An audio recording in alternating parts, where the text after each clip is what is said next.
Well, hey everybody, what's going on? This is Pete with mixbetternow.com, and I am super honored and happy to be joined by Graham Cochrane. For the three of you out there who don't know who he is the founder of the recordingrevolution.com, an absolutely amazing website, tons and tons and tons of amazing content on just about all facets of home recording. So, Graham, thanks for taking the time, and I just want to say welcome. Yeah, man, I'm glad we could connect, bro. Absolutely. Absolutely. Me too. So, I just wanted to, first question up really for you was, what's on your mix bus? No. I couldn't resist. I'm sorry. Oh, love it. It's a great question. I'm sorry. I was listening to, what podcast is that? The Happy Fun Time Hour with Gregory Scott. Oh, and they okay. always joke about what's on people. Anyway, I couldn't resist. So, anyway, Graham, what, for those of you, like I said, who don't know you, why don't you just tell us a little bit about your, your background, your musical history, your formative years, and how that essentially led to starting the recording revolution. Yeah, man. I'm like we were talking before the call. Yeah. Most of us are just musicians, and it's a really interesting era where a lot of us that are doing engineering didn't take the traditional track for engineering. I kind of did without realizing it after the fact, but I was just a musician trying to record my own music in my band in high school.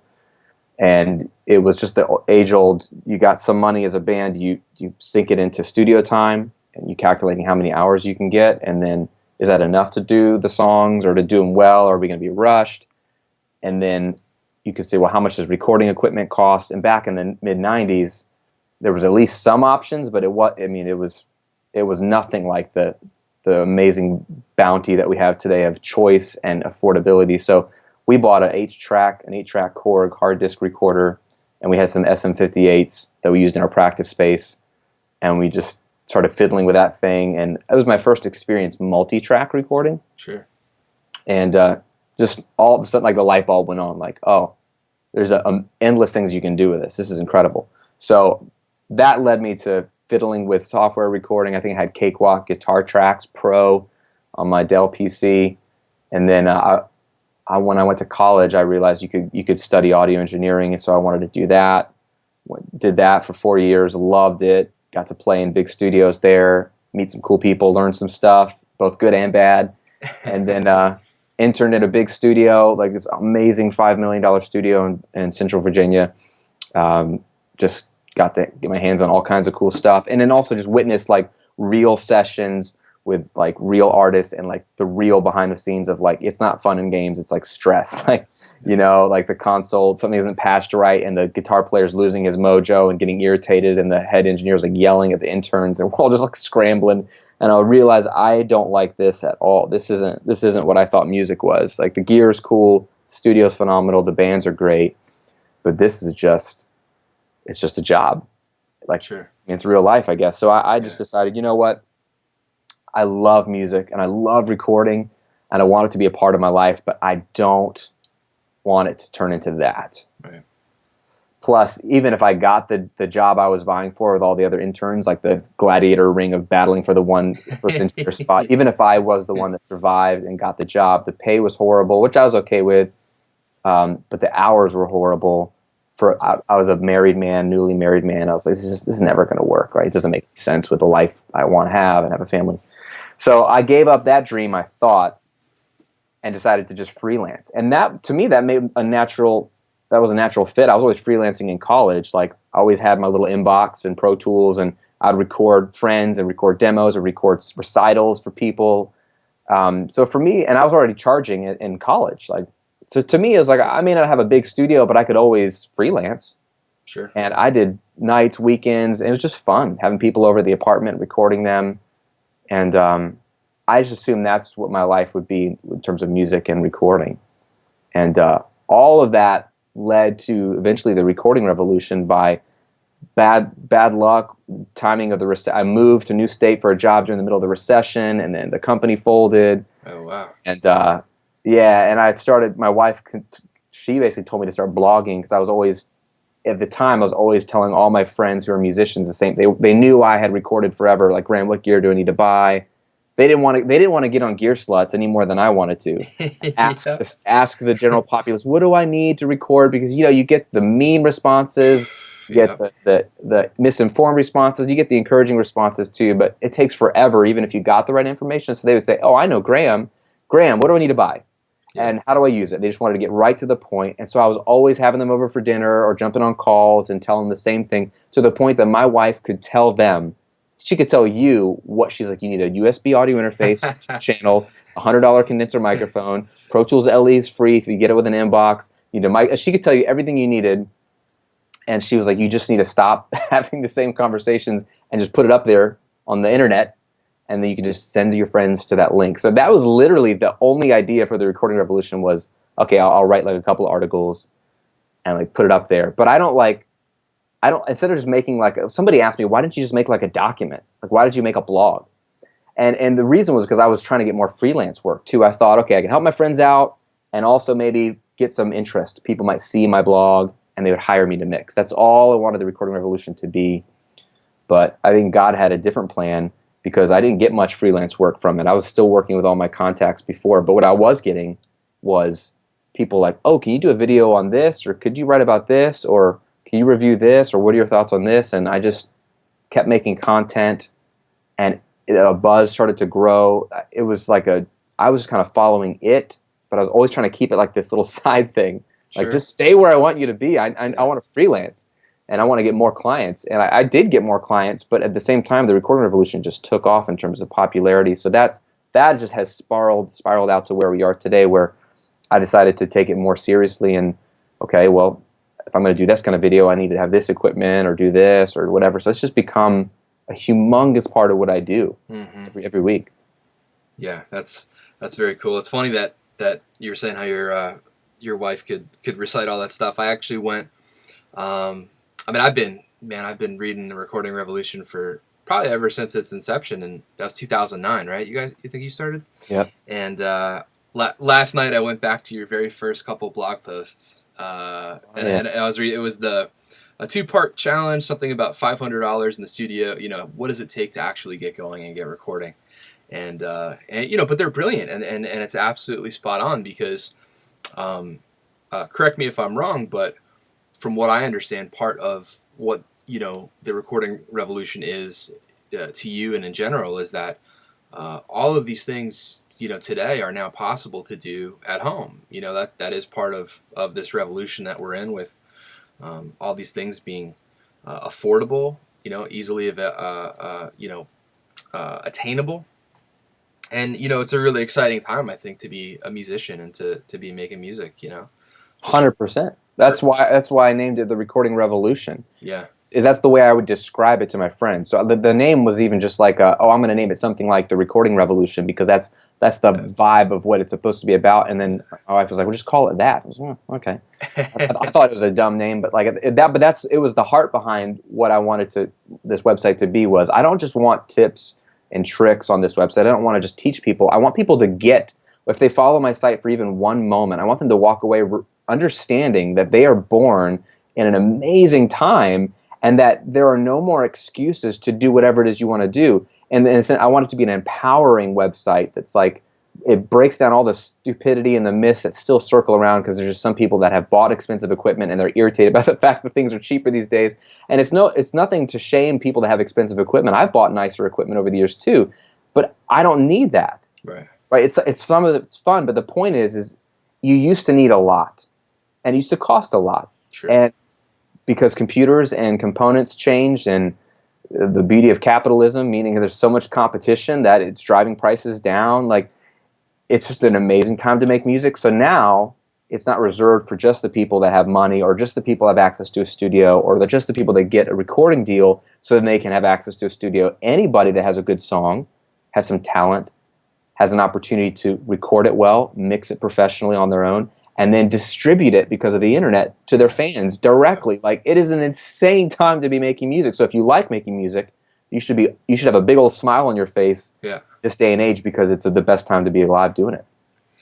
That's perfectly said. I couldn't agree more with that. The first time I was ever in a big studio, I think was like 15 or something. You know, band in middle school. We high school, booked some studio time, and it was legit, multi-million-dollar kind of thing, and it was expensive. And it was a process. I mean, we went through a console, and I don't even think we went to tape at the time, but nonetheless, I mean, it was a couple grand, and that didn't get you mixed, that didn't get any of those things, and I mean, to be able to do all this stuff from the comfort of a home studio or a project studio, I think it still blows my mind sometimes, to hear like a lot of these records that, even records that are being made in GarageBand through an M-Box. That might be a good segue into talking about some of your challenges and stuff like that always seem to amaze me and kind of blow me away. But so yeah, part of for everyone watching or listening, for those of you who aren't familiar with the recording revolution, I think Graham, do you want to talk about I guess maybe your philosophy on just on the home studio and on recording and mixing and all that stuff, because it's a very fascinating one. Like I am certainly a self-professed, I love my gear, and it's okay. You can say it. Yeah. No, honest, man. I do, and no shame in that. No, I do, and I've tried so hard to, to strip it back and all that stuff. But listen, I like what I like, and I use what I use. But tell us a bit about your philosophy, and because it really amazes me whenever I watch any of your mix tutorials or your recording videos. Just the you use so few plugins, so many stock plugins, but everything is great. Everything's sounding great. You do these challenges where you're using the most minimalistic gear, or just doing an EP in Reason, or any of this stuff. So can you talk a little bit about what drives you to do that, and what your motivating factor is with that? Yeah, I mean, it's twofold. One is I feel like, I guess one of my purposes as running this website now is to be a guinea pig for people in a way.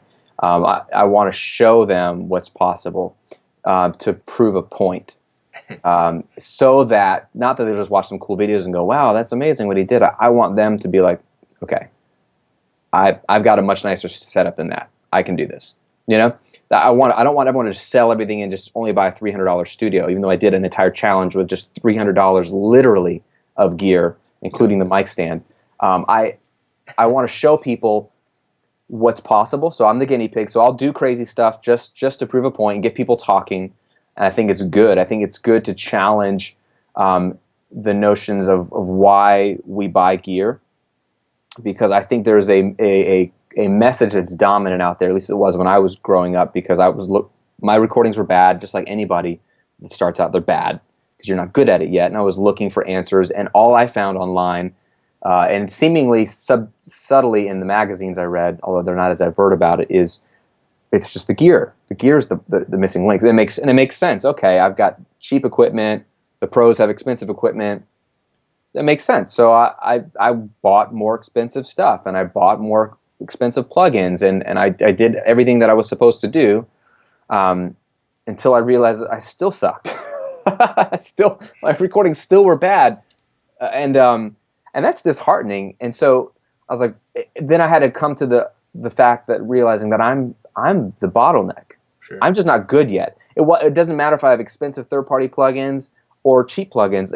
Either way, I'm still not good. So I need to get better myself. And so that took a lot of practice and a lot of learning and a lot of experience. And I made a lot of bad records. And I still feel like I'm always better than I was the last project I was on. Which means, oh, wow, I wasn't as good as I thought I was. Because you don't realize how much better you can get. But that's the way it should be. You always improve. Absolutely. As an artist. You always want to get better. You always want to push new boundaries.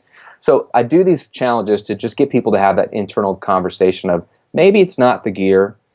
Maybe it's just me. And that I think is a hopeful message, because you can get better. No matter what your budget, you can get better. And I want to get people encouraged and inspired.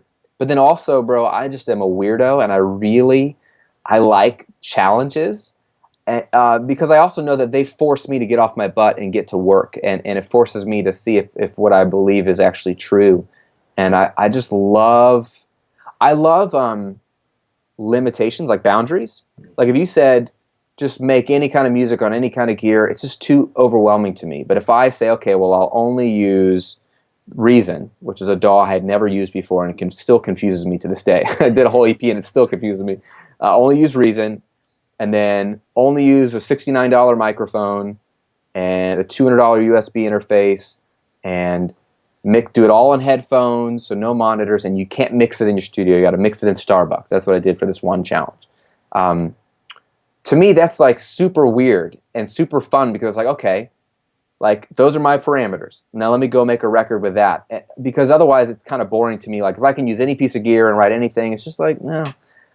For me, that inspires me personally, because I'm a weirdo, and I don't think everyone's that way. So I think God just put me on this earth partly to like be the weirdo for others to go, oh, I don't want to do what he's doing, but that at least started an interesting conversation in my mind, and hopefully it encourages people to get out there and just start doing what you know you want to do, which is make a great record, and stop telling yourself you need to go buy something first. And I got to be honest, that was probably one of my favorite records that you've done. I really enjoyed that record. I just, the songs were good, and I liked like that kind of loop bass kind of feel and everything. I don't know, I really dug it. Thanks, man. And it is kind of a crazy notion. You know, I can't tell you how many conversations that I have with friends of mine, or even some of my readers and some of my followers, you know, where all we do is talk about gear, and it's like sometimes I have to check myself and pump the brakes, you know, and it's like, well, really, how many things do I need, and you know, how many you know, plugins do I need? You know, does you know, this pre and this compressor and you know, and this summing out of the box. Yeah, how important is all this stuff in the big picture? I mean, of course, if you know, if somebody's you know, mixing professionally for clients, and you know, you need tools, well then you need tools, and that's fine. But you know, for the vast majority of people who are, I think, making music at home or in project studios and stuff like that, I think the stuff that you do is just completely eye-opening. You know, like we were saying with the first blog post, you know, $500 gets you in the door, and you could essentially do anything with that. And the gear has gotten so good now, where, you know, okay, maybe 10 years ago it wasn't as you know, a lot of the pre's and the converters didn't sound as good, but now it's just, there's really no excuse for anybody to not be able to make good sounding music, right? There is no excuse, and people are making it right now. I mean, there's so many records being made on such affordable stuff that makes my stuff look horrible. I'm always blown away. I'm like, man. And that, I love it. I love to hear the stuff that people are making. Someone just posted on Twitter yesterday. They CC'd me on it. Who was it? Someone's lead guitar player. I'm sorry, I'm blanking right now, but it's somebody famous. His lead guitar player did a solo blues record, just guitar, and did it all in GarageBand with Pod Farm. So no real, and he's a premium guitar player. That's what he does, and he did it in GarageBand with fake amps and drum loops. And to me, it sounded just as killer. It sounded like old Stevie Ray Vaughan stuff. Like obviously it's from that era. It's a very similar vibe, and it just came out now, so you can tell what kind of vibe he's going for. But it sounds just like the drums sound just like Stevie's band. The guitar playing sounds just like Stevie's, and it's like Stevie tracked that in a big studio with real drums and real amps 30 years ago. And this guy's doing it in GarageBand with a fake amp and no drums, and it sounds just as good. So, yeah, it's just being made all the time, and it's more and more sometimes people do it out of necessity, and then they're surprised about how good it can sound, and that's great. And then if they don't want to do it that way again, they don't do it the way again. But some people, weirdos like me, I think part of it, so one thing, I wrote an ebook when I first started the recording revolution. I still give away today. If you go to the website right now and join my mailing list, you'll get it. It's called The Number One Rule of Home Recording. And I'll let you, the secret is, the number one rule is to limit your options, like your life depended on it. And the reason that I talk about this and I break it down into what does that mean for your gear purchases, what does it mean for your recording and mixing, is as a creative, which most of us are, and I am an advocate for the truth. I believe most of the engineering we're trying to do is really a creative art form as opposed to a science. Like, it's less technical, more creative than we would like to say it is if you have limitations, like, okay, you only have these two microphones to choose from, and only one preamp, then there's no really decisions to make. It's like, well, this is the preamp I have, so I'm going to use it. So I'll spend my brain and my energy and my time on thinking about, is it a song worth recording? And if it's not, can I write it better or arrange it better? Or should I bring in someone else to play this? Or should I just work on mic placement? Or should I just mix it better? You'll focus your energy on the things that really move the needle, as opposed to debating which preamp is better. Yep. And one preamp might sound better matched with the microphone or your voice. That might be true, but I don't think the end user is going to notice a difference. And if you spend a lot of your energy testing or debating mic pre's, you might lose some of your brain power on that when you could use it on the stuff that really makes a difference. Like one of the guys that I follow, his name is Ramit Sethi, and he's a business entrepreneur guy, but he always uses the term, we're cognitive misers. We have limited cognition. We'd like to think that we could spend it freely every day with the same amount of cognition to use on making decisions on what we'll wear, what we're going to eat, what route we're going to take to work, who we're going to call. But his point is that as a psychology major, he really realized that we actually have a limited amount of cognition every day before we take a rest and it refreshes. And so you have to be very careful about how you use your cognition. If you use it all on picking your outfit for the day, or even a little bit, you've depleted some of that resource for the day. So the idea is, if I use a little bit of my cognition, my brain power on picking a mic pre, it's no longer available for something else that really is maybe a difference maker and recording that day. It'll be refreshed tomorrow, but the fewer choices you have to make in the studio, the more music you'll make. And that's why when I was in the studio in the big internship, big SSL 9000 console, racks and racks of outboard gear, I looked at that as like a hindrance to making music, because you have to patch everything in. You have to decide what you want first of all, and then how to get it plugged into the pre so that the guy can have his signal path the way he wants. We would lose time on that every session. And I don't know if it was worth it in the end.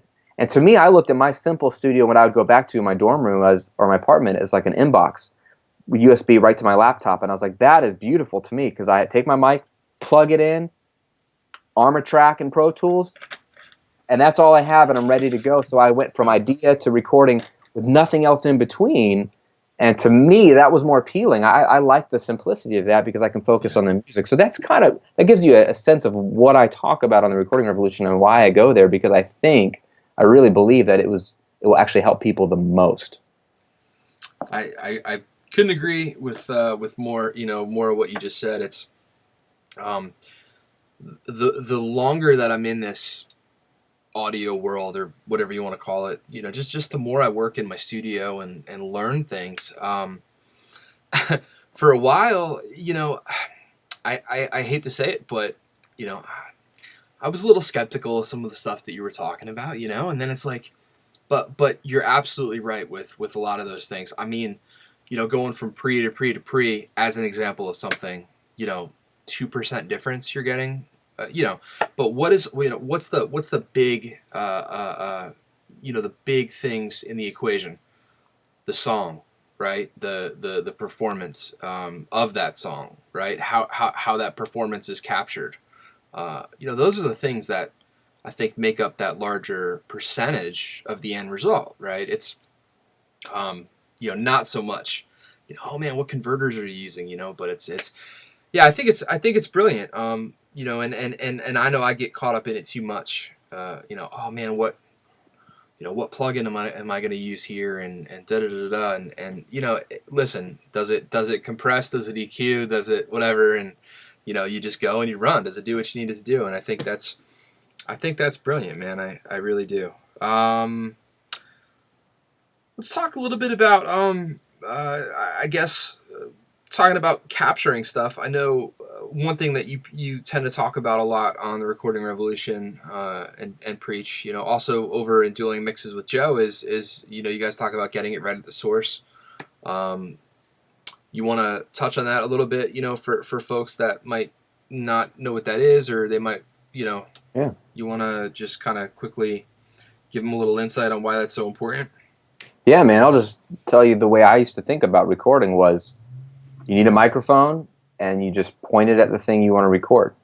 Yeah. And then whatever comes out the speakers, once you've recorded it, is what you've got. It's the best you can get. And then if you're not happy with that, then you probably just need to fix it in the mixing stage. You can enhance it later, right? That's just the summation of the way I viewed recording. It wasn't until I took some more time to experiment with, like, if I put the mic over here, or closer, farther away, angle it, if I put new strings on my guitar, if I stand at a different place in my room, like my vocals reverberate differently in the room. Like, I didn't think about all the little work that could go into actually changing the way your instrument or voice is captured with the same equipment. So if you eliminate the changing equipment in the equation, then you can change how you use the equipment, and you can get drastically different results. Like, I think about recording a drum kit because it's so hard. It's so easy to screw up because there's so many issues, right? So take the drum kit, because it's really a bunch of instruments. If it was just a kick drum, that would be one thing, but it's not just a kick drum. It's all these other instruments. So it's legitimately harder. And you could give two guys the same four microphones and say, go mic the same drummer on the same drum kit, and you could get wildly different sounds in the box. One could sound really, really small, really, really thin and harsh, and you'd be like, okay, I guess that's what the drums sound like in a bedroom with only four mics, and they're all kind of cheap mics. Or you could hear a guy who kind of knows what he's doing, and he uses the same mics, the same drummer, same kit, and listen back, and it's got punch, it's got depth, it's got like clarity up top, it's got all this amazing like width and energy and dynamics, and you go, that's the same kit, same drummer, same mics, same converters. Yes, because guy number two figured out where to put the mics, and it's the difference maker in my mind, because then everything you do in one stage affects the later stage. So man, if you got a better raw recording, mixing will be way more fun because you're not like beating your head against the wall. Like, these drums sound like crap. They're going to sound good, which you're going to be like, oh, I love this sound. How can we make it a little bit better? And you're thinking differently, so you're already in a happier place. Two, you'll need fewer plugins and less, which means less processing. And the less processing you can do, I kind of believe, I don't know if it's true, I believe the less physical processing you do, the more natural your stuff will sound. I don't know if it's because there's less math the computer has to do. You're leaving things alone as much as possible. So if it already sounds nice and clear, you won't need to like boost the crap out of it with an EQ up top, which is always nice. And then it'll make mastering easier. I mean, every step past it gets easier if you record it better. So I think that what you don't know when you start out is what's possible with just mic placement, mic choice, where in the room you're recording, what room you record in, how the instrument is tuned. Like, so I have a course that I made, and in that course there's a whole recording section, and I spent an entire module in the recording section on drums on tuning the drums, because it's the one thing that every good drum session has had happened. Any record you love, those drums were probably professionally tuned before they put a mic on it, but nobody gives a rip about tuning because it's boring, it's time consuming. But tuning the drums can even take old drum heads and make them sound much better because it resonates better, resonates more, like it changes the overall tone of the drum kit before you even put a mic on it.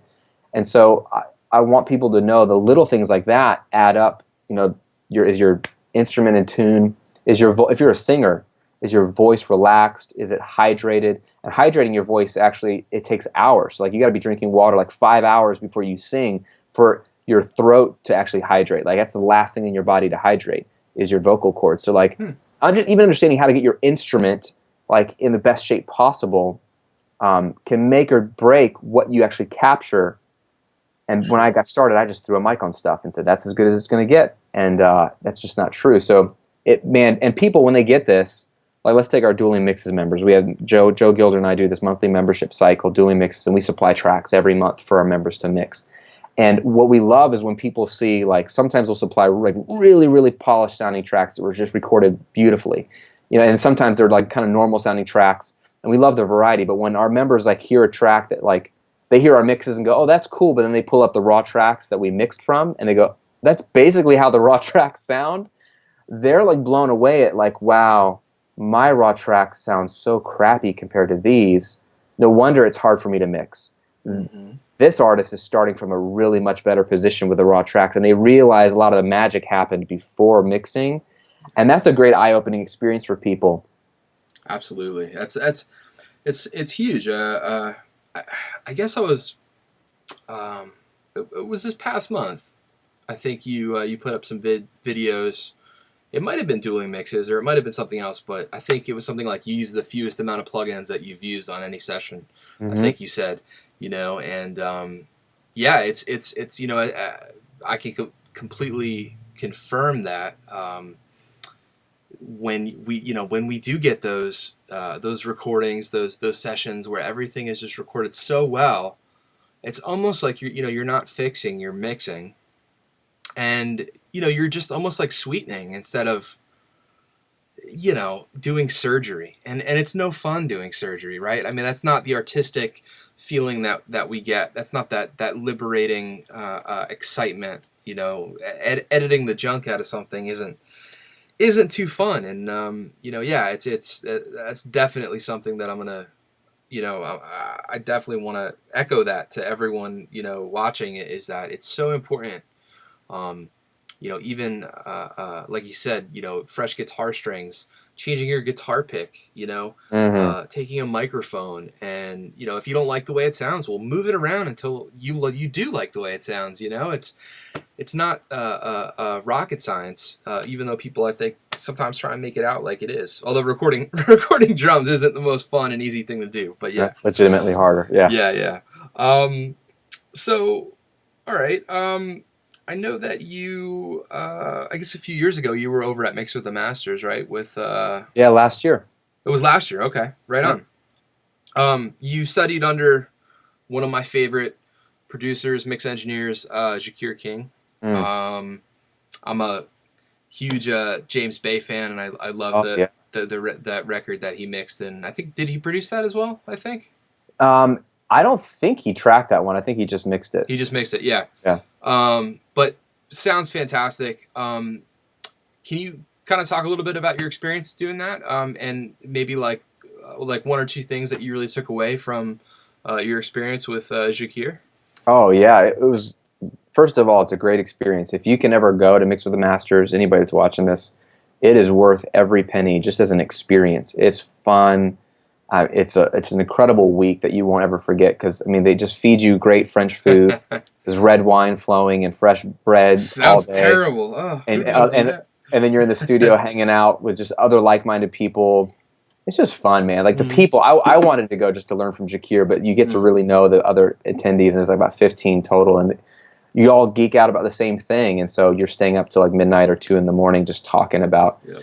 debating sample rates and laughing at each other, and getting up to do it again. So it's a beautiful environment. Yeah. So yeah, it's just a great trip in general, a lot of fun. That's why I did it. I just wanted to do something fun. But I learned a lot from Jakir. I think what was great is I love Jakir, and I had this suspicion before I went, and it was proved true. Like, he's a great example of a guy who, he does everything: recording, producing, mixing. He's even done mastering.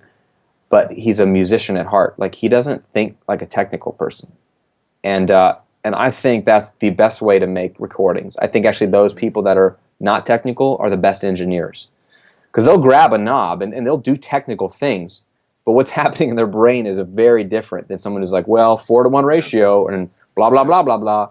They're just like, not good, good, not good.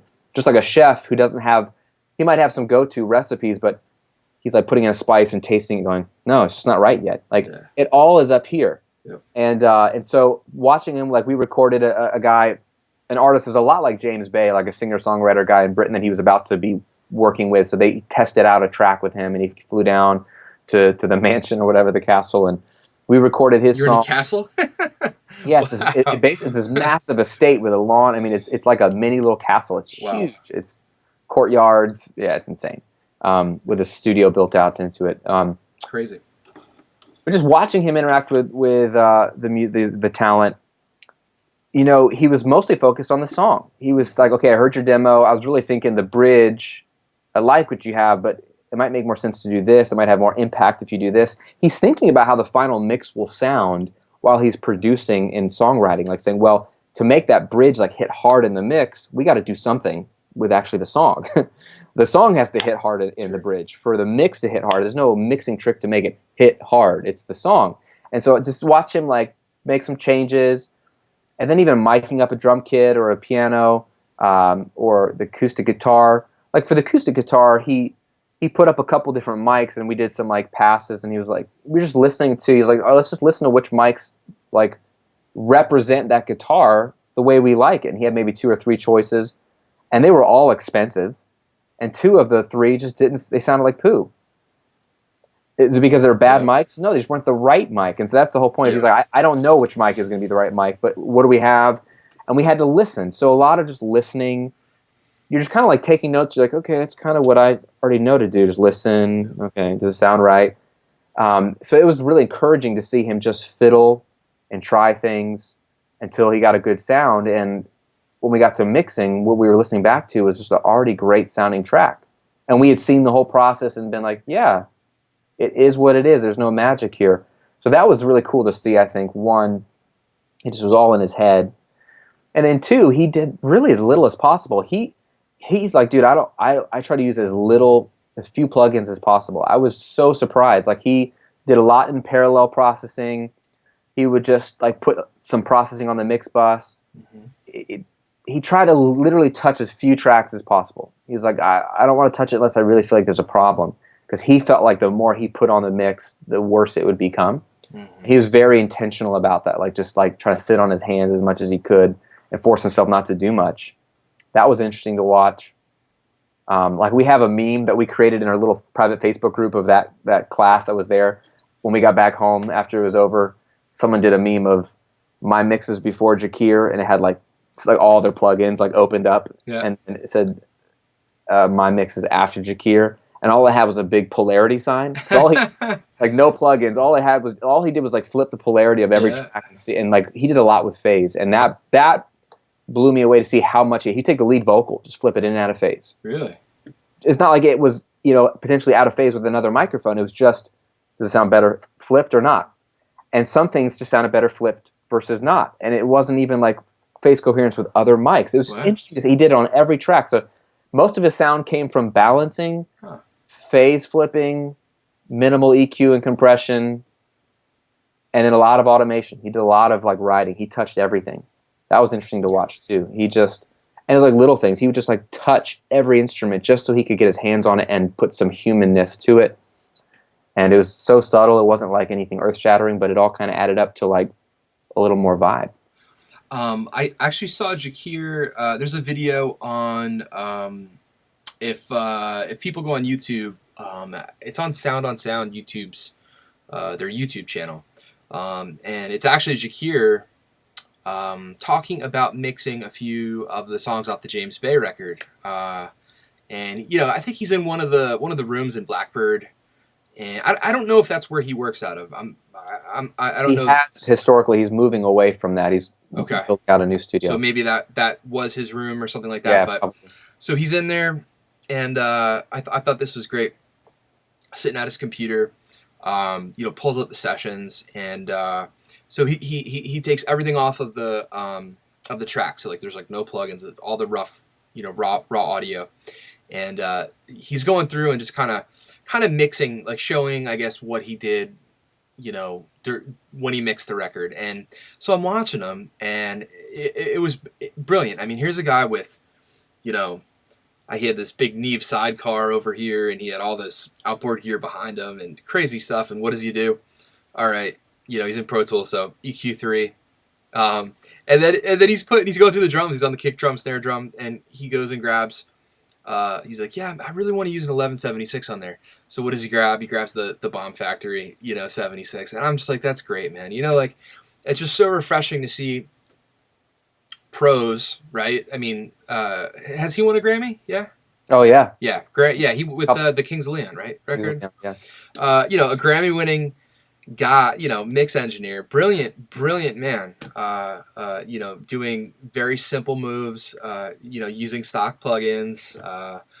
Making great sounding records. And a few things you said along there, man. It's just it's so important to be the musician, like you said, to think in that musical mind frame when you're, if you're producing a session, or if you're recording a session, or if you're mixing a session, because it's like I don't even understand it. I mean, you and I have been, playing music just about our whole lives, and it's like I don't even know. I wouldn't know how to do any of this stuff if I wasn't a musician. Like I have Right. no idea how to, I guess you could you can learn things and be taught them and retain it, but there's so much feel that comes with this profession. Like you said, automation. I think you said something. I don't know if it was in your interview that you did with him on your on the Recording Revolution, but either you said or he said like, well, I'll EQ and compress and treat everything, but that's like the first half, and then the second half is like all the automation. Like, a mix isn't mixed until it's actually we're getting in there and moving faders around and all that kind of stuff. And I really thought about that for a little bit, and that was probably the biggest thing I took away from that was the performance of the automation in and of itself is equally as huge as how you're EQing and how you're compressing and what you're using on all that stuff. Yeah. Yeah, I had never seen. I always touched something with automation on every mix, but not to the level that he was doing it. So seeing him sweat over the console and like took a long time. That was very eye opening for sure. And he brought in a bunch of the Kings of Leon sessions the first day, Oh wow. opened them up, and he was showing like what he did on them, and if you watch the Pro Tools like on the screen in the edit window, he kind of flipped everything to the volume automation lane, and you just saw like automation points on every single track, to like little teeny, and you could literally see that he had at some point just touched everything: bass guitar, keyboard, vocal, everything, guitars, overheads. I mean, everything was like touched, and he would just sort of put his feel on it. And he always said like, the band gets to play the song. I'm a musician. I want to have my chance to play the song, and add a human element. So that's what I look forward to. I don't really care so much for the processing. I do it to make it sound good, but then I need to give it life. So it's just cool to see that play out for sure. Yeah, that definitely sounds super fun. And it makes me appreciate him more as a creative. Just he's an incredible guy, absolutely, and a super humble guy too. I just want to say, like, a lot of these guys, I've been fortunate to meet many of my favorite mixing engineers and interview some, and everyone's nice. Everyone's nice, but some guys you can tell they know they're awesome. Yeah. Yep. And that's okay. I mean, they are. They're accomplished, and I don't hang out with them all day, so I don't really know them well. But spending a week with Jakir, breakfast, lunch, and dinner, working in the studio, seeing him interact with other people, seeing him when he was fresh, seeing him when he was tired. He's just a super humble guy. He just literally doesn't think too much of himself. He knows he's good at his craft. I mean, he knows what he's good at, what he's not good at. But he just was open enough to share, and just at the end of the day, he just likes music. So he just like, whatever. Like, it's just music making. That's all it is. It's not science. It's not mystical. He doesn't possess anything magic. He's like, if I can teach you, great. And this is fun to come hang out here in France and hang out with you guys for a week. But to him, he was just passing on what's obvious to him, which is you got to have a good song, you got to record it well, and you got to fiddle till it sounds good. Yeah, awesome. It's always great to hear when you hear that somebody that you admire is a very humble, nice guy. That's just because there's so many, like you said, rock stars in this industry. People who you wish were a little bit more humble. But no, that's great to hear. I'm really happy for you, and that sounds like a very, very cool experience. All right, so I do want to talk a little bit about gear. So you say that as I know. Every time I talk to someone, they're like, Graham, I know sorry I have so many guitars, like you have like 20 guitars. Like, I'm sorry. I'm like, gosh, you don't have to like confess to me like I'm some priest that's going to come down on you for owning stuff. I know. I'm like, don't hit me. No, yeah, no. Well, so one thing I've always been amazed, like I said, I've followed the Recording Revolution since its inception, and because I'm not this guy, and one thing I've always completely admired about you and your musicianship and the way that you make your records is you have a budget Martin, you have a Squier Telly. Am I right? Is that a Squier, or is that like a it's a $400 Fender made in Mexico. Okay, a Mexican Telly. Squier bass, is that what I'm thinking of? You got a Jaguar bass? It's $150. Which sounds insane. I mean, like, dude, that bass sounds so good. Like on your records, whenever you're doing your stuff, you go right near your 11 rack on your crunchy bass setting. It sounds so rad, and it makes me feel like, I mean, I've got three really nice basses sitting over here, and I don't really know if my basses sound better than that bass. But so my question is, of course you can go out and upgrade your guitars if you wanted to, and not go through an 11 rack. You have a Vox, right? AC15? Yeah, AC15, yeah. So you do have the option to, you can go through your amp or your 11 rack, but why, you're not a beginner, you're not an intermediate. What's your rationale for staying with the budget instruments? Do you just really love them? Is there are you trying to prove a point? Is that, what's the deal, man? I just want you to like put a blog post up one day and be like, I got this custom made blah blah. What's the deal? Talk about your instruments a little bit to a fellow guitar nerd here. Yeah, no, that's a fair question. I get this question a lot. I have a friend that he's since moved back to California, but we had coffee one day and he asked me the same question. He was so frustrated. He's like, Graham, just what the heck is the deal? I want to like send you a guitar. You know what I mean? Like, just please go buy something more expensive. Yeah. Dude, I don't know. I mean, I don't have a need to. I don't have a need to get anything else, I guess.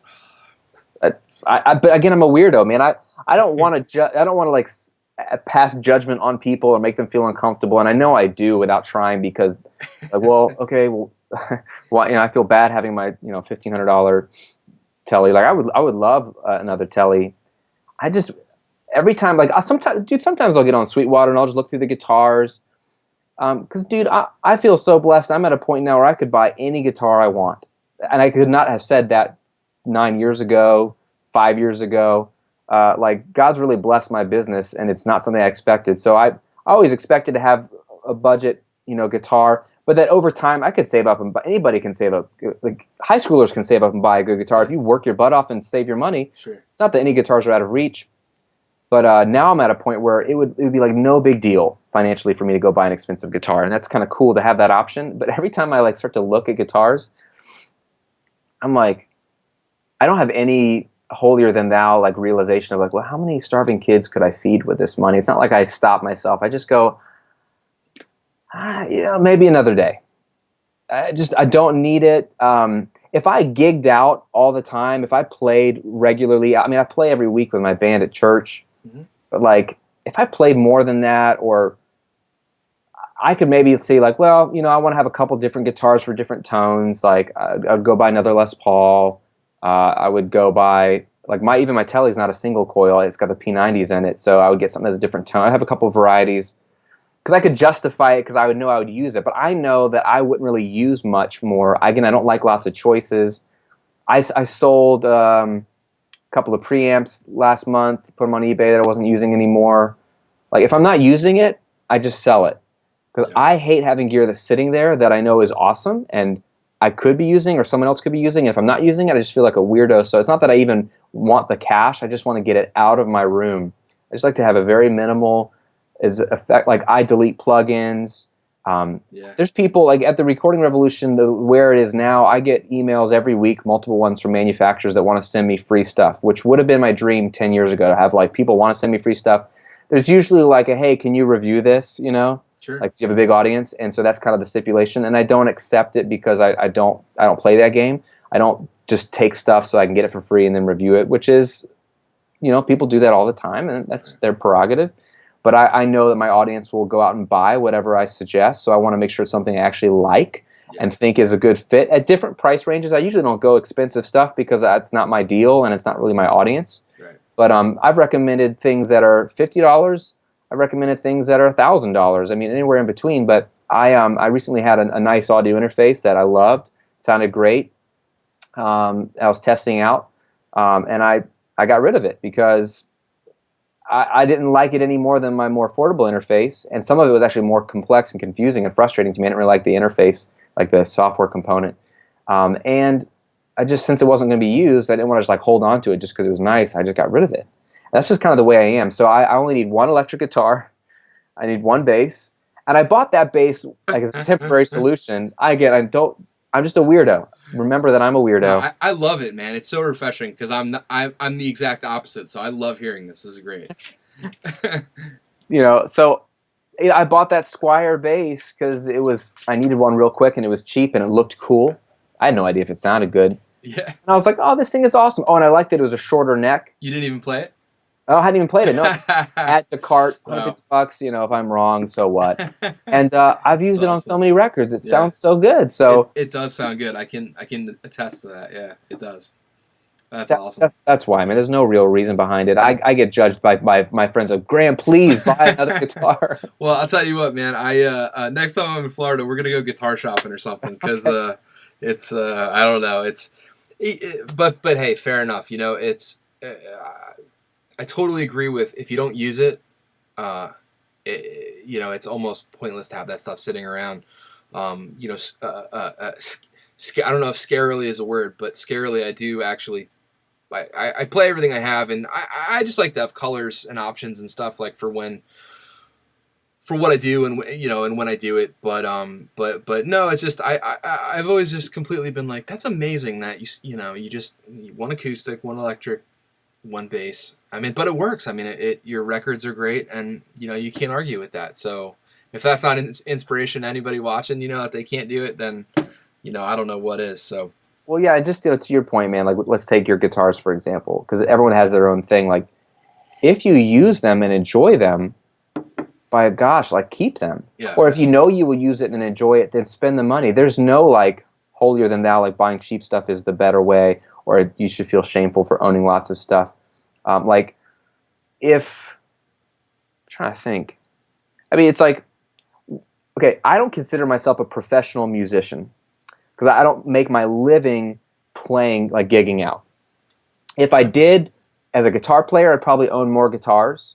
Sure. If I did as a drummer, I'd probably own more like snare drums and different sticks and stuff. I don't even consider myself like a full-time professional engineer because it's a part of what I do, but I never wanted it to be the only thing I did, right? After my experience in that big internship. So I don't spend all my money on even like having tons and tons of microphone choices for tons and tons of clients. Like if I had a studio recorded a lot of different people, I would probably have way more mics in my locker for different voices, different colors. So it's funny, like what I spend a lot of time doing is a bunch of those things. I'm a singer-songwriter. I'm a worship leader that gigs out once a week on Sundays. I'm a freelance mix engineer, and I'm a content creator at the Recording Revolution. So it's like I only spend really proportionate to how often I use it, I guess. And God just made me like a jack of all trades as opposed to one guy. So my equipment kind of reflects that. I don't have the best mixing rig. I don't have the best guitars. I don't have the most, I don't even have all the right worship leader stuff. Like if you want to get into the worship leader world, like those guys have really expensive in-ear monitors. They've got amazing pedal boards. Yeah. They've got great hair, better, deeper V's than I have. Like, dotted eighth notes everywhere. More tattoos because I have zero. Like I'm not even 100% the worship. I don't fit that mold either. So I kind of I do a little bit of everything, and that's who I am. I don't know. That's so funny, man. No, but hey, that's I think that's why people gravitate, to you and to the site is because, it's very easy to relate to that. Not many people are professional, engineers and professional musicians, and everyone doing this. The beauty of the Recording Revolution, the actual revolution is that the hobbyist can get the interface, the $69 mic, and make as much music as they want, and that's just, some people hate that, and I can't understand why. Like there are people griping about that right now in forums. Oh well, people have no business doing this and blah blah blah, and it's like, what? Like I think it's a beautiful thing. So hey man, hat off, and I absolutely applaud you for that. That's great. So, but I'm still waiting. I know you have something like under a bed somewhere. Like you have like some, you got some. I promise I don't hide stuff from people. Yeah. I've had somebody ask me before, do you have like really expensive stuff you're just hiding? Like, no, that's That's great, man. Uh, well, I have to ask this just because you've asked it before, so I'm going to ask you. Um, on the Recording Revolution, you have asked. You've posted a blog post. I think it was like 5 desert island plugins and why. Mm-hmm. So I'm going to throw that one right back at you. Oh yeah, for sure. I would definitely say the Waves SSL channel strip. Mm-hmm. It's like my go-to. If I could only have one plugin, I would take that. Yep. I think it sounds great. I love the graphical interface. I'm really used to where the knobs are on the SSL, and I know what to do with it. Even the compressor, I love the little compressor on it, and it has a gate, even better. That's great. So I use that somewhat, but to me, that's like I could do a whole mix with that. So that'd be number one. I would probably take something from Steven Slate for sure, something to give some color. I mean, depending on the given month, it could be the virtual bus compressors, because it's really 3 and they all do different stuff. And if you just put it on, it sounds awesome. It could be the tape machine, his tape machine. It's really, really good. I really just like his Revival plugin, the free harmonic. Awesome. I mean, I just crank that up a little bit and it just brings my mix to life. So probably pick at least one of those. So let's just take the bus compressor. So you're at 3. So SSL channel, his bus compressor. What else did I pick? Oh, Revival. Revival. Yeah, I would definitely have to get that on there. I mean, I would probably just take you need a delay, so probably just take the mod delay in Pro Tools. I mean, I could take Echo Boy. I love Echo Boy, but I don't need it. So if I could, I've used the mod delay for years, and I guess Deverb, the reverb that comes in Pro Tools, just like for a little bit. I mean, dude, that's all I need. Like, really, the sound for me comes from. Well, I'll tell you what. I would ditch the reverb and go for like Ozone from Isotope. Ooh. If you want to get sneaky, because I see what you're doing there. Nice move. Just because if you could only even put one thing on your mix, but like the EQ sounds great. The EQ matching feature is very helpful. I use that sometimes to learn a lot about reference tracks and referencing. The multiband compressor, although I don't do a ton of multiband, it can be very helpful. And then you got to have a limiter. And so, anyway, such a sneaky, cool little plug-in. Yep. But yeah, man, really, at the end of the day, though, that SSL, the channel strip, the EQ, that's where most of my sound's coming from, is just carving out and boosting, and just it never sounds like I'm doing much until you take it all away. You're like, oh, I did something. So that's my favorite, man. I think channel strips are incredible because it's your one-stop shop. It's everything you need in a plugin, you know. And I was watching. I don't know if you ever checked out the Mix with the Masters website where they have the tutorial. You know, all the big guys mixing stuff. And I was watching, amongst others. I'm a big fan of Andrew Sheps. I'm a big fan of of course Andy Wallace and stuff. But I was watching CLA mix.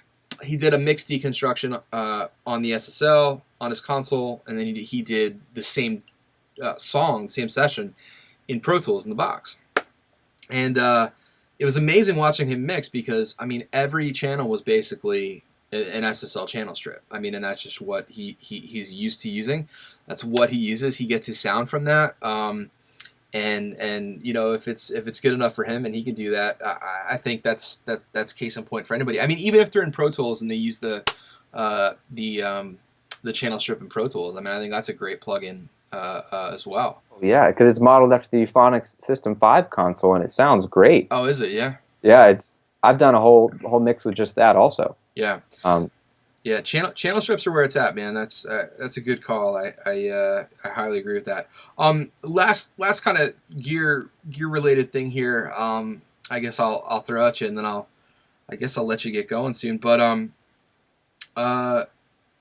one thing that I know you and I have in common is that we like to, when we mix, we get a lot of our sound from sculpting our mix bus. You know, and I know it's kind of cliched and lame to talk about your mix bus, you know, but what do you like to put on your mix bus? because personally, like I know that I can get. I recently been doing some videos on, how far can you get, just on your mix bus or by doing some treatment just on your buses. And I know that by doing certain things on my mix bus, I can get at least 50% of my, end result mix sound. When I bypass it, everything falls apart. It's there in my template. I mix into it straight from the beginning. So I know that you do quite a bit of that and have talked about it. So what do you like to put on your mix bus, and how does that help your mixes? Yeah, I love this topic because it's great for people that haven't tried it before. Yeah. It's like a morale booster. Yeah. If in like 10 minutes you have a couple of plugins on your mix bus and the mix is already sounding better, that's makes you have a smile on your face. Yeah. But B, that gives you that psychological confidence that like, I am making it better, which will make you mix better when you get down to individual tracks. I think it's kind of a sneaky hack there to start with the quick wins on the mix bus. Sure. But yeah, man, so I always have an EQ, and I'll mix into that EQ. That's usually the first thing I'll do is, because I'll try to treat it like a master. After I've balanced everything, so I've got the volume and pan kind of where it's a good balance. So now I hear things well because not all the tracks are at the right level. Then when Wait, what? I'm going to interrupt you for a second. That was something that I wanted to ask you, and I blanked on. Before, let's put the mix bus on hold for 1 second. I've touched on in some of my videos how important it is to get a static mix up and all that kind of stuff. And to be honest, I've way back in the day I saw you doing that, and I did get a lot of that from you. Can you just talk about how important that is to everyone watching and listening?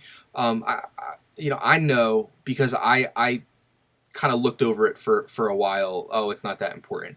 It is super important to get spend an hour and to get that balance and to make your panning decisions and to get everything sitting and sounding really good before you throw any plugins on or you activate your mix bus plugins.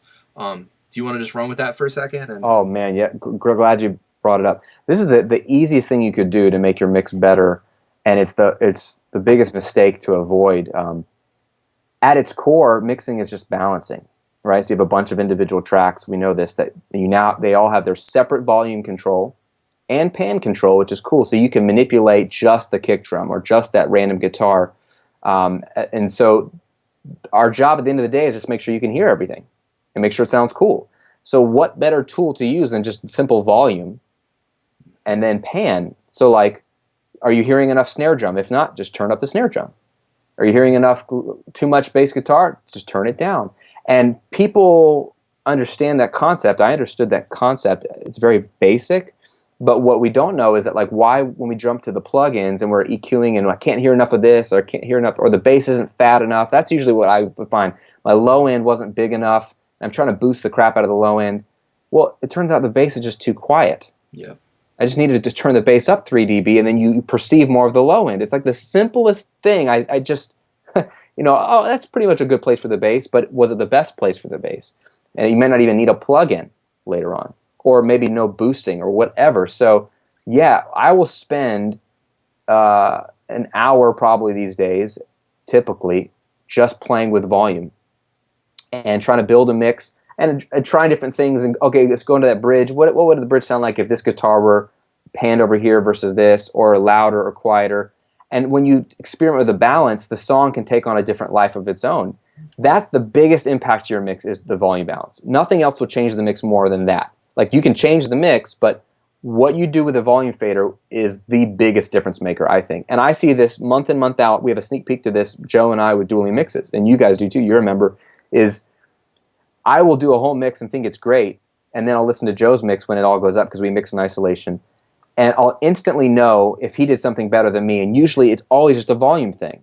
Like, oh, I love my mix, but guess what? My vocal was way too quiet, and I can tell because his vocal is at a much better volume level. Had nothing to do with EQ or fancy plugins. He just put the vocal at the better volume than I did, and I know it instantly. And so that has the biggest impact. And you just ask your significant other or your mom or to listen to your mix, and what will he or she tell you? They'll say, I can't hear the bass, or the vocal's too quiet, or that guitar is really loud. Yeah. They're right. They're not talking about balance and EQ as much as they're noticing what's too loud, what's too quiet. So man, spend more time just before you grab a single plugin. Just, I think this is the most fun part of mixing. Once I get to plugins, I'm like, it's kind of fun at first, but then I'm like, it's like tedious. I like when you just pull up the tracks and you're just like, dude, this sounds cool. I love this song. I'll pan this over here. Oh, no, pan over here. Oh, yeah. It's like, it feels like I'm mixing a live show and I'm just reacting to the music. And I love that part. And that actually has the biggest impact on what you do later on. Yeah, that's so well said. It's especially the bass thing or I can't hear, oh, that needs more compression or that needs some saturation. No, that just needs to go up a couple dB. Just turn it up. Yeah. Like that's old school, man. Just turn it up. That is absolute gospel right there. So guys watching, listening, spend time on your static mix. It's so important. Real quick, do you prefer automating? I like to automate at the end of my whole process. Do you have any preference as to when you automate? Or the same way I do it at the end. Yeah, okay. Just because I sometimes change. Like if I'm that bass example, if I'm struggling to get the bass right and I realize I just need to turn it up a little bit halfway through the mix, I don't want any automation on that bass because then if I move it up, it snaps it back down. So I just want to still be able to make those fine-tuning volume things later on when I realize my error. Sure. Sometimes you don't know. But yeah, so I do automation at the very, very end. Very cool. Mix bus. Let's dive into that now that we covered the. I just wanted everybody to hear that because for everyone who may not follow you and haven't heard that or read it or seen it in action, it's super important. So yeah, man, that's the most important thing you could do in mixing. Yeah. After that, I always start in the master fader or the mix bus. Right. Because I want to do as little as possible, as quickly as possible to make my mix sound as awesome as possible, and that's the best way to start. I call it top-down mixing. Yeah. The way I think of it this way is like the master fader is the top level. Whatever you do on it trickles down below to everything below it. It all spills down like a waterfall. So if the mix is not bright enough, and I'll ask very general questions in my mind like, okay, I got a good balance. What does this mix need? If it's like cool, but it's just like really kind of dark and it's not, if I listen to a reference track and it sounds nice and hyped and bright, I'm like, okay, it's not bright enough. I'll think about that on a global scale on the master fader. Can I do a slight shelf boost, like a 1 dB up boost or something with a really nice sounding EQ to just open up the top end, or harmonic saturation like that Revival plugin, just you open up a little bit top by adding some harmonics that might make it sound nice up top. And you do just a little bit, and the problem is you get used to it, and so you can overdo it on the master fader. So the key here is to do it less than you think it needs, and that's harder to do than it is to say. But a little bit of an EQ boost, or if it's kind of muddy, if I just notch out a little bit on the whole mix, it cleans it out. I think like a mastering engineer. A mastering engineer, that's all he or she can do. They can't just take out 400 hertz on the bass guitar. If they feel like there's too much 400 hertz in the mix, they have to do it on the whole mix. And I kind of like that. Again, limitations, going back to that earlier in our conversation. I like just doing, a little bit of EQ there. Going back to Jakir, I found that's exactly how he starts his mixes. Awesome. Although he does it with outboard gear, he would have like a GML EQ or something. And the first thing he did once he got his balance was patch in a global EQ on the stereo bus, and he would tweak 4 or 5 bands. And it'd be half dB to 1 dB increments of boosts and cuts. And then he'd bypass it in and out. And it was subtle, but you could hear the mix just already like open up, clear up, a little bit more bottom end, just sounds a little bit better. So that's my favorite first move is EQ. Sure. Then I'll do mix bus compression. Okay. And that always, for me, I do it because it can make the mix have more excitement and more punch. And it also, it's gonna tame some of the peaks a little bit, so that with the makeup gain, I can bring up the overall loudness of the mix a little bit, so that things sound a little fuller. Because just the snare drum is always just way too peaky. Like no mix is going to live that way in the end. You're going to have to reduce some dynamic range. And I like to do a little bit of it there to just and it brings up the overall energy of the mix. So that's what's happening with mix bus compression. And those two are my favorite too, because I'll do them quickly, and then if I bypass those two, you immediately know, wow, my mix got flat and duller and less interesting. And you bring it back in, opens up, has more life, and that motivates me. So I'll start with those two for sure. Yep.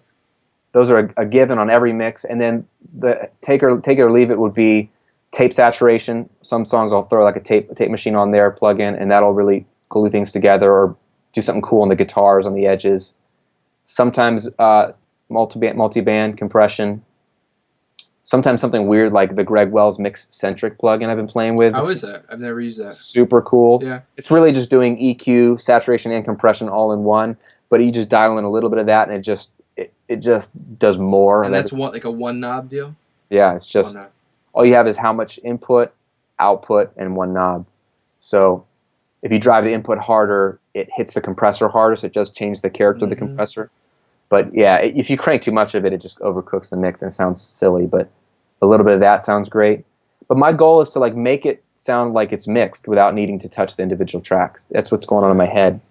That way, when I get to the drums or the guitars or the vocals, they already have benefited from the mix bus stuff that, again, I can now use fewer plugins, and whatever plugins I do use needs less extreme processing because it's already a little bit there.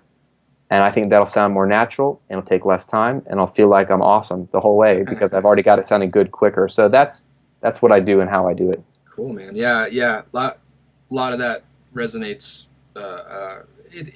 It's just it's crazy how far along we can get on the mix bus. That's why I think the caveat there though is that it can definitely be overcooked. You can kind of like ruin a mix on your mix bus. For sure. Which is applicable to any facet of your mix. You can overdo anything, but just those little. I think, like you said, thinking like a mastering engineer, that's brilliant because when they're compressing, it's very gentle. It's 1 dB. The EQ moves are very very slight. I even find I find myself just running audio through some plugins just because not even doing anything like the virtual bus compressors. I don't know if you ever tried just passing audio through those, but oh yeah, it adds width and a little harmonics to it. It's just like I don't know, I call it like a color box, but it's and like the FG Mu has like that presence on it if you have it on, and there's definitely a lot of options to really get that 50% done, that 60%. I love it, man. That's great. Oh man, I'm just trying to think what I missed here. I think we've got about all of it, man.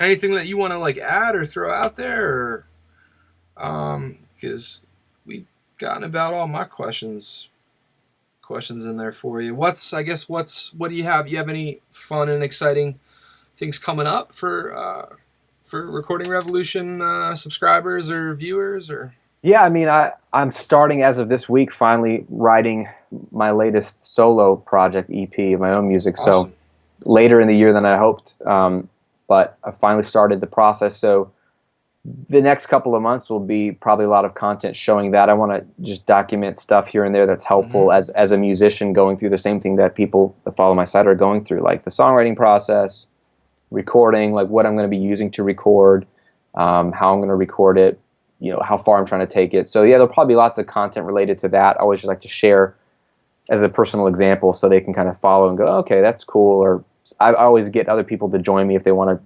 work on an EP in the exact same time I'm doing it, so they have a little bit of motivation. So that's probably the latest. In the next couple of months, we'll just be working on that.